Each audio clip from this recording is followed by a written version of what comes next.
Oh wow, we got a few. Okay, a few new members here. All right, so IASG is a place where we come and talk about information security. So hacking stuff, securing stuff, whatever. We like to have a lot of fun. So let's get started here, I guess. So first of all, we have a position open in the cabinet for social chair. Social chair just plans like game nights, movie nights, whatever for the club. If anyone wants to do that, anyone want to do social chair by any chance? You'd like to do it? Yeah. All right, we can. If no one else wants to contest that, we can elect you right now.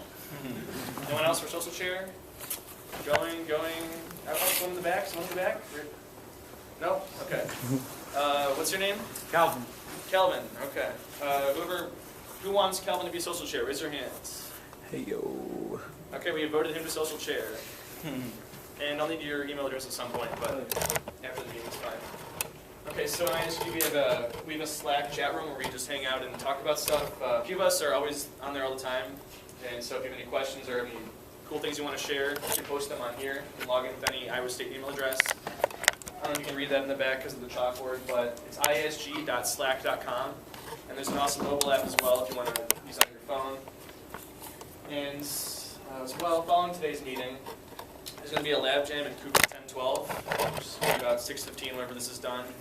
And we're going to cover this stuff in more depth and give you a chance to do it hands-on and play around with the stuff. And so ahead of time, I have a link here to some downloads if you want to get started ahead of time.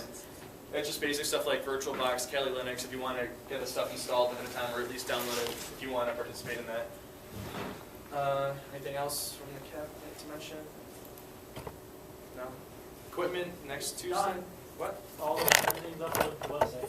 All right, so our equipment chair, Jake, has drafted out finished a document on renting equipment, so if you want to... Renting, checking out. So basically, we want you guys to, one, get the most out of these presentations, and two, come up with cool things to do for presentations to make that happen. We've got some various equipment. We've got some toys that you can check out and borrow for 2 weeks at a time. You can grab me or Keen at a meeting to ask us about that, and then we'll get your name put down. You can go play with that for a while.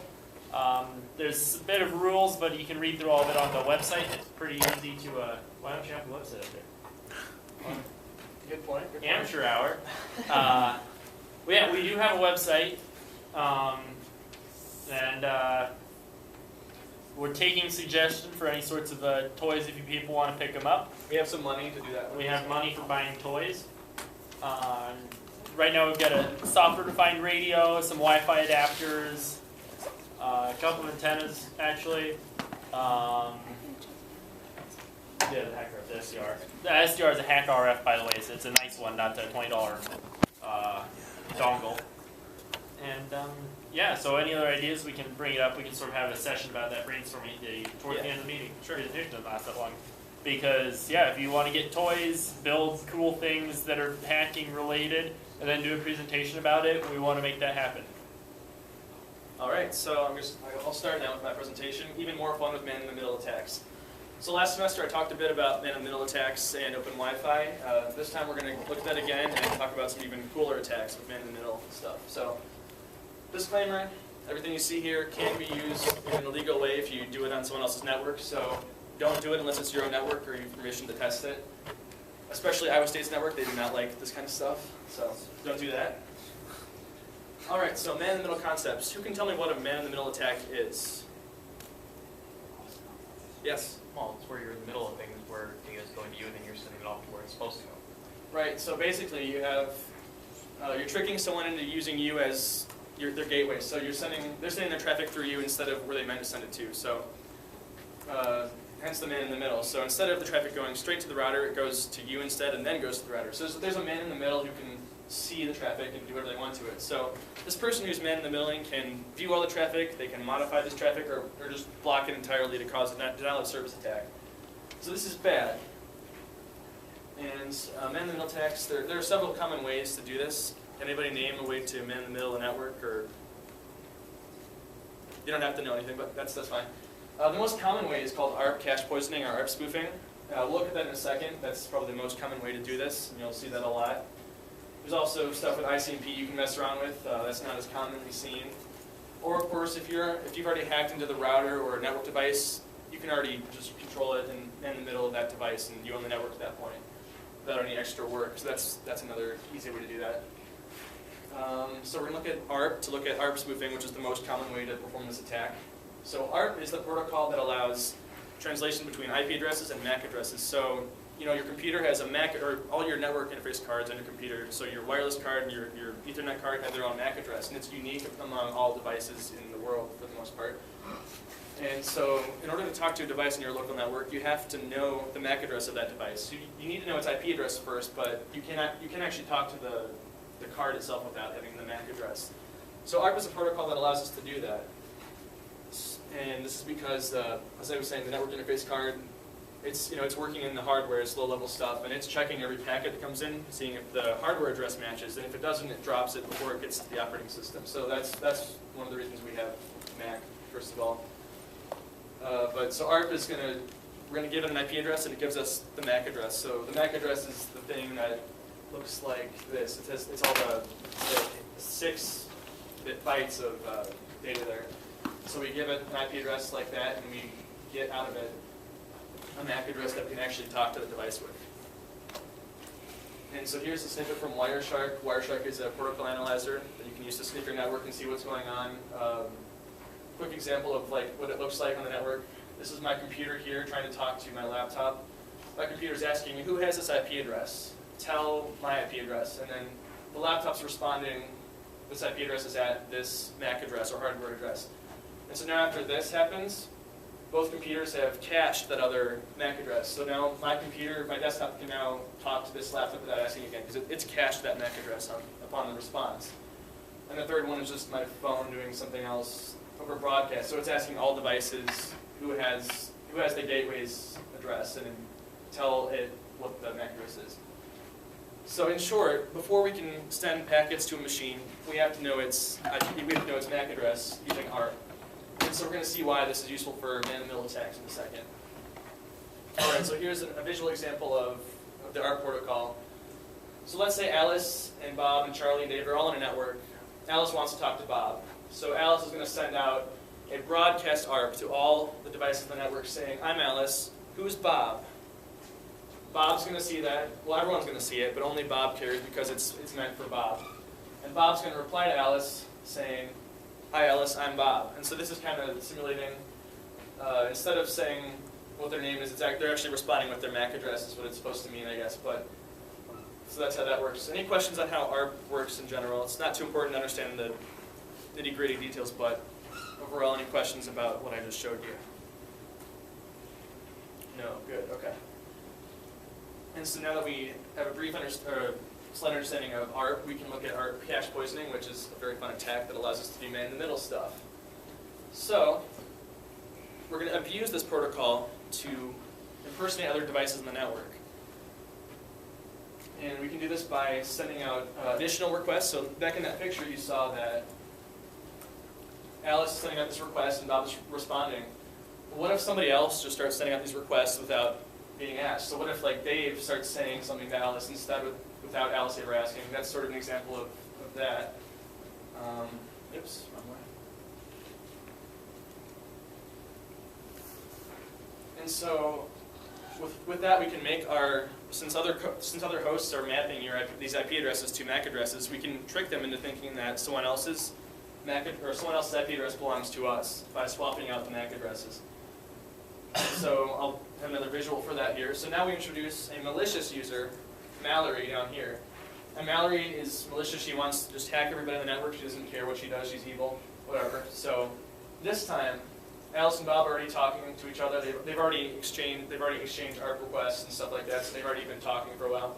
Now Mallory comes in and sends out ARP requests to both Alice and Bob, and she pretends to be the other one in each request. So Mallory sends a request to Alice, an ARP request to Alice saying, hi Alice, I'm Bob, and also sends a request to Bob saying, hi Bob, I'm Alice.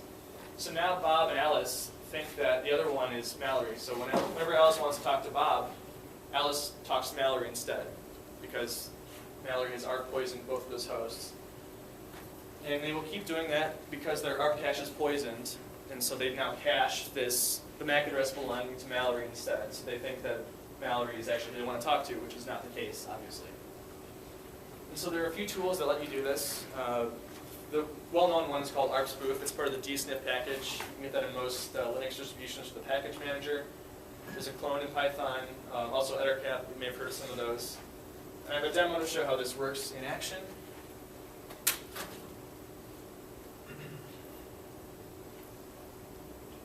All right, so let's make sure this.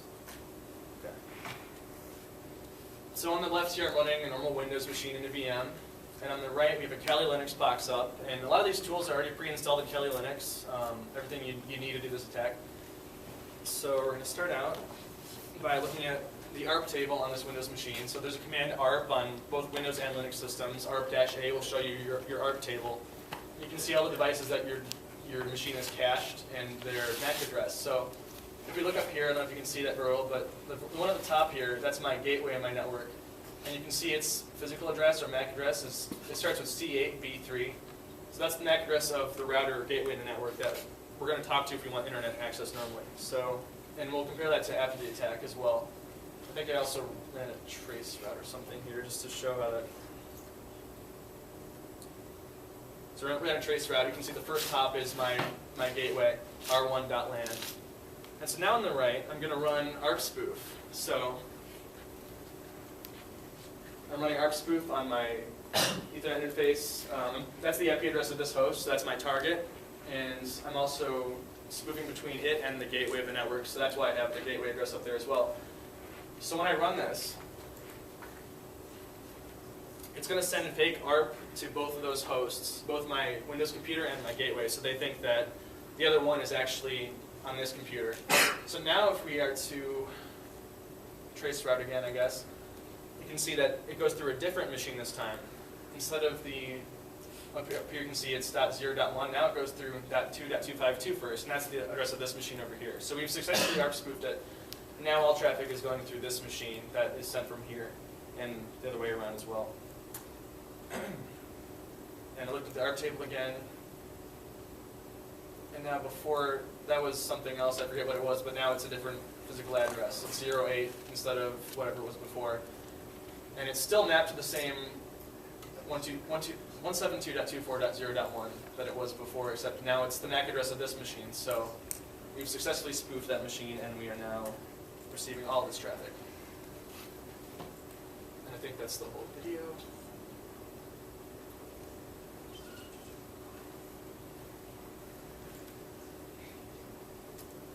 All right, so we have a basic ARP attack down here. We've shown that. Now let's look at some fun ways to use this in practice. All right, so kind of unrelated to the attack, sort of. There's a piece of software, open source, called the Backdoor Factory. Look it up on GitHub. Definitely check it out. What it does is you give it a binary, so like a Windows executable or Linux binary, whatever, and it adds a backdoor to it, whether it's like a reverse shell or some other malicious thing. And this program makes it very easy to do that. So you just give it a normal binary like putty.exe and tell it what you want to do with it, and it will backdoor that. So when the victim runs it, it'll run that malicious code as well. So yeah, there's the GitHub link for that. And it's basically Trojan horse style. So we have a legitimate normal program you'd want to run, but we're adding something bad to it so that the victim runs it and runs your exploit as well. And if you want to get into the technical stuff, it does this by adding code to code caves or by adding new sections of code into the binary. I don't really understand that part, but that's what it does to accomplish its job. So just a quick diagram here, like I said, you put in putty.exe into Backdoor Factory, and out comes putty.exe with a backdoor. Pretty straightforward there. I have a quick demo of that too, just to show how that works.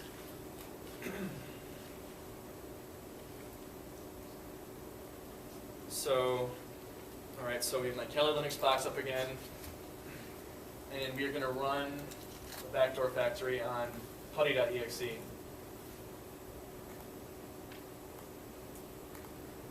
All right, so yeah, we're just calling the Backdoor Factory, and we're telling it to put in a reverse shell. Does anybody know what a reverse shell is? Yes.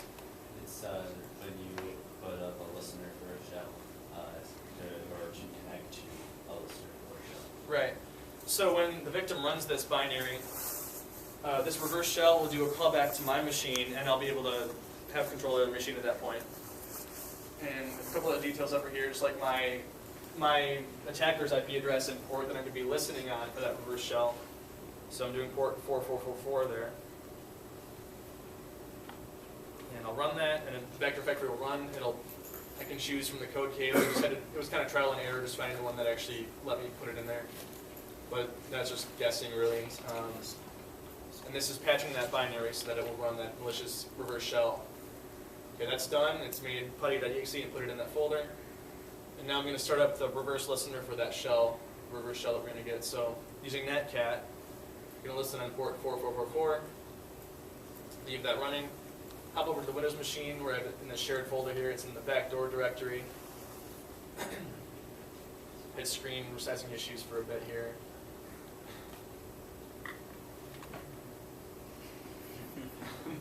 It didn't want to resize. Okay, so now we open putty, our malicious putty, and over on the right here we have a reverse shell that's connected to our Kali box. So now we basically own this box, and we, as you can see, we are the tester user that runs this box. So that worked. That was pretty easy as well. And so now we've looked at that. We've looked at ARP spoofing. Let's combine this into a even more fun attack. Enter Backdoor Factory proxy. So it combines the Backdoor Factory and MITM proxy. MITM proxy is a man-in-the-middle proxy that you can use for penetration testing of web applications or anything else like that. You can just send all the web traffic through it, pause and intercept the requests, and modify that as well if you want to. I can actually show that real fast.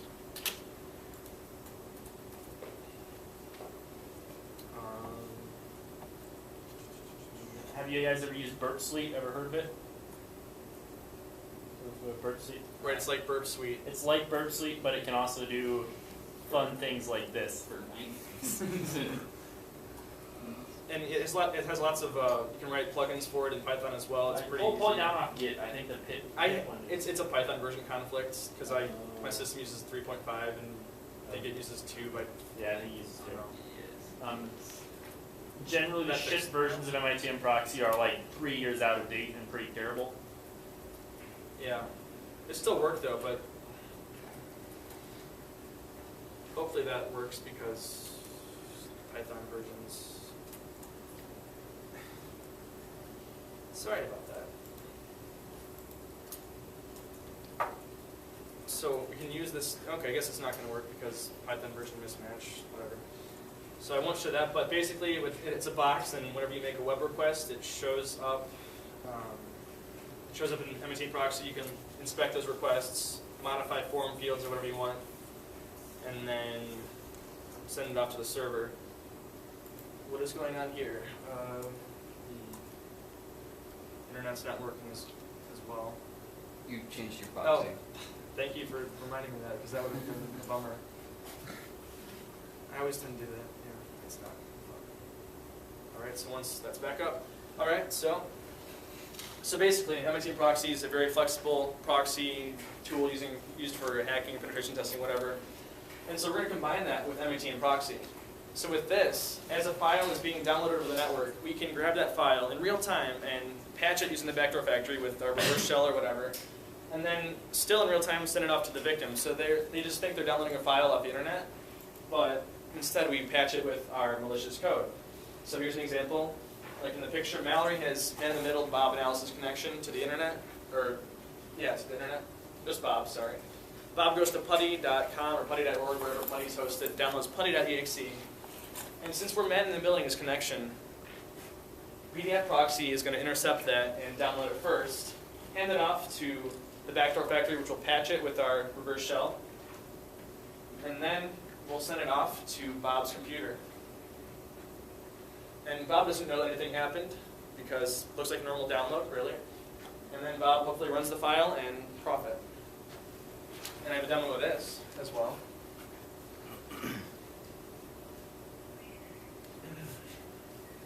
All right, so now we're going to actually do the real thing and in real time patch a downloaded file to be malicious. So again, we're running Kali Linux here. On the right, we have Metasploit up, starting a listener.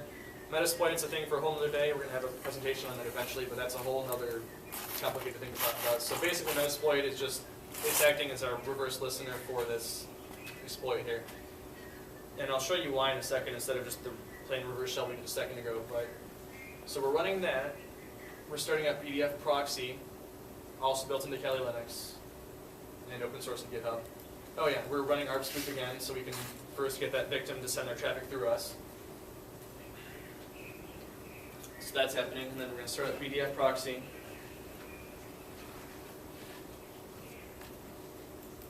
All right, so that's running as well.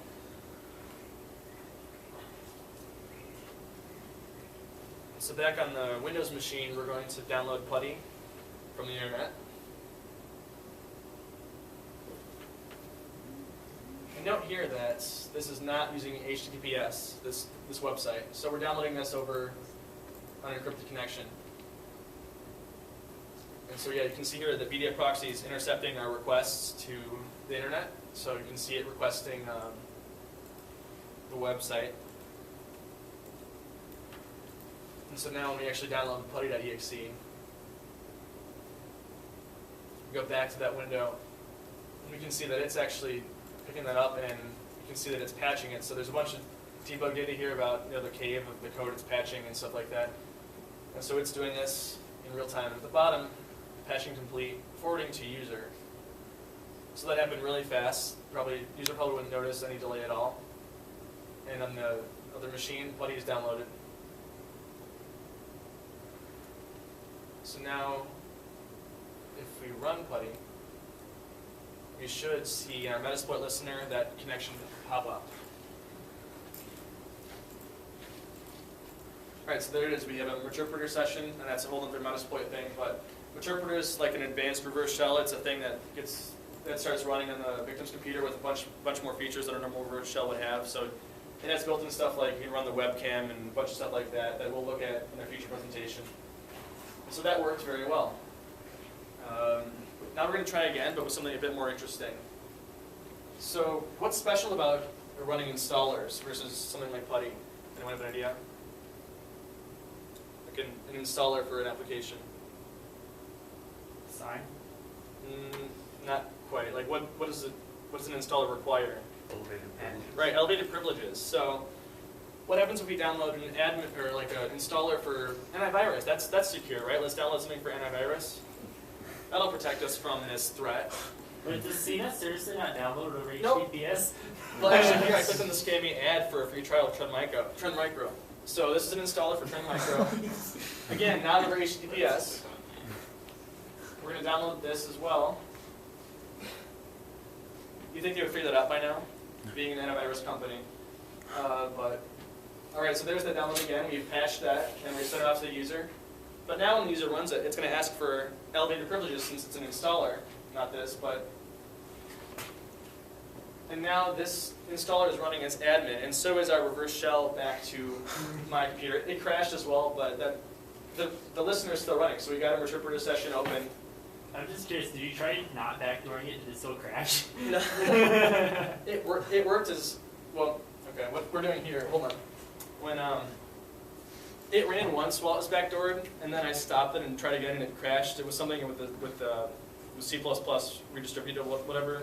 No, it was probably Trend Micro's fault, not your fault, right? Yeah, I think so. That's what it looked like. So anyway, what we did here was I just did get UID. It shows the user that we're running as on that victim computer.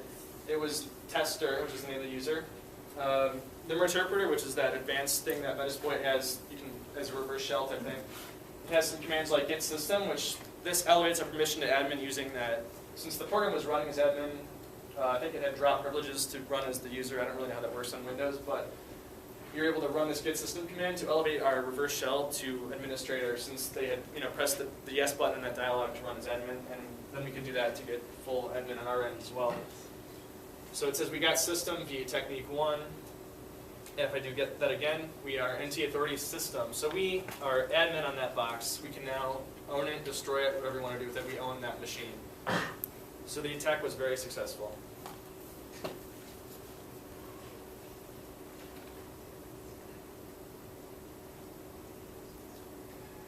Any questions on that?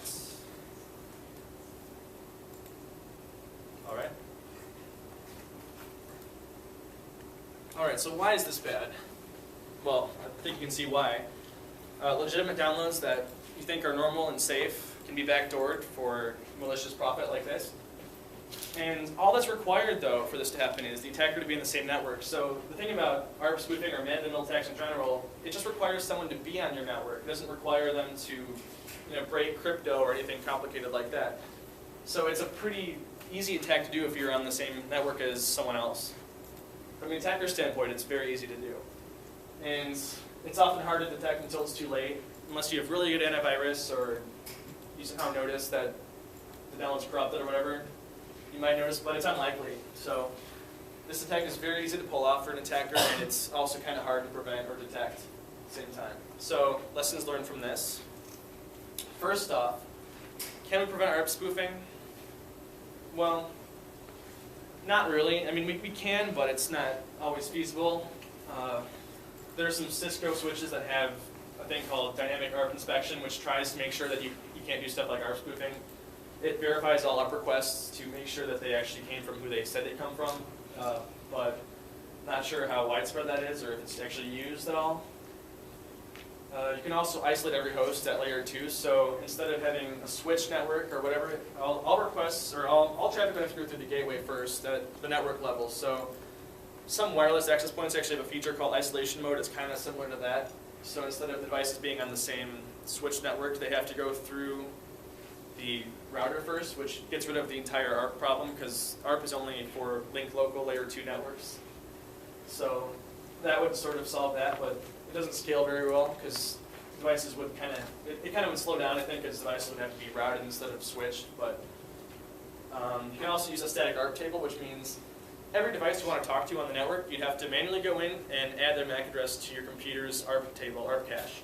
And that's not fun at all, especially on a large network, and that's hardly feasible, I'd say, in most cases, unless you're really paranoid and you have a small network that you have complete control over. But it's probably not too feasible to prevent ARP spoofing entirely, so we have to rely on better ways to contain this. So I think the number one thing here was all those downloads were not served over encrypted connections at all. So there was no HTTPS or no green bar at the top of in the URL bar. And so if those were encrypted, if it was HTTPS, we could not have done this since their browser would have thrown a certificate warning or something else bad would have happened that would have stopped it from happening. And so if CNET or Trend Micro had used HTTPS, we couldn't have done this at all. And it's kind of surprising you said that CNET, which has tons of downloads, none of it's encrypted at all. No HTTPS. So that's probably big there. Also, when I was playing with this, a lot of installers, when they would unpack themselves, they'd also do an integrity check, make sure everything matched what was packaged initially. And some of those actually failed, so I tried to do this with a VAST antivirus, and when it was extracting itself, it said signature mismatch and aborted. It would not let me run it.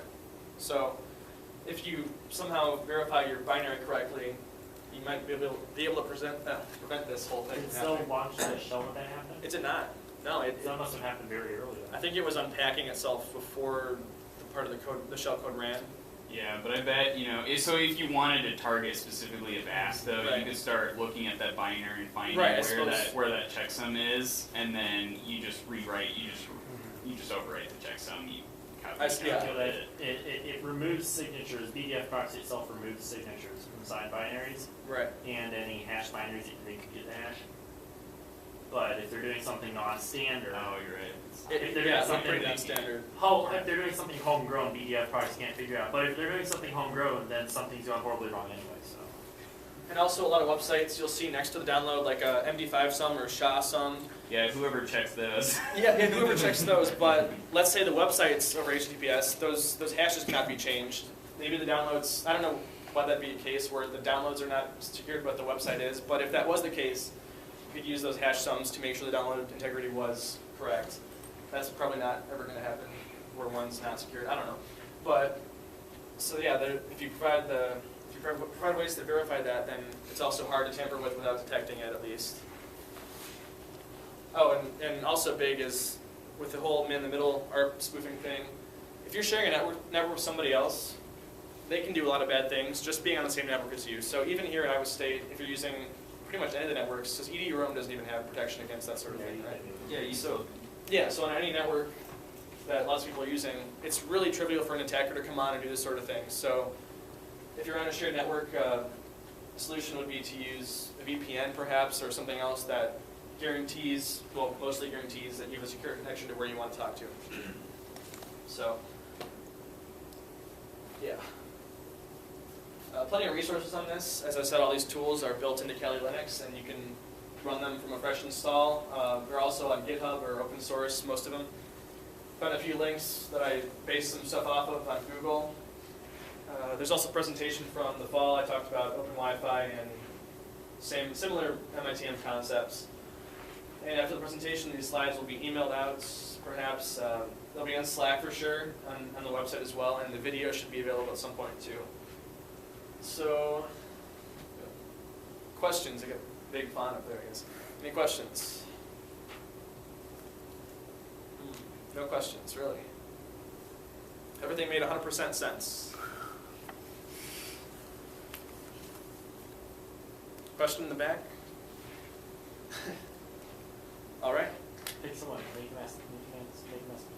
What's that? Pick someone, make them ask the question. Yeah. I have a really simple question. Sure. Maybe not even pertaining directly to this, but what can you explain the concept behind one, a proxy, and two, a VPN?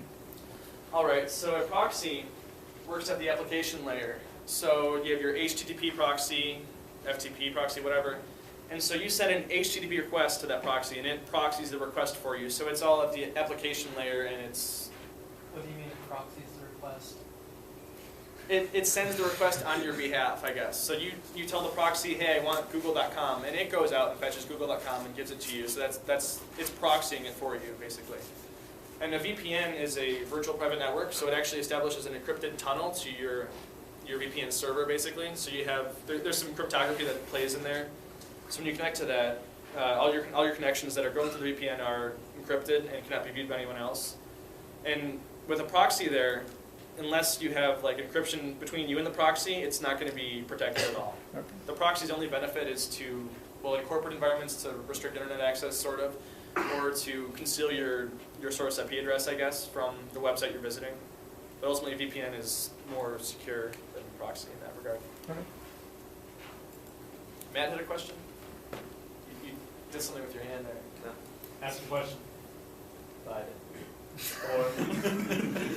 or what? What happens in 2 seconds? I got a question. Yes. How do I get on the email list? I just found out about y'all today. All right, so we can have you come down here and write down your address, and we'll add you to the list if you want to do that. Or you can go on mailman.iastate.edu has a link to sign up, or where's Email us. or email us at IASG cabinet. IASG-cabinet. Out of space, okay.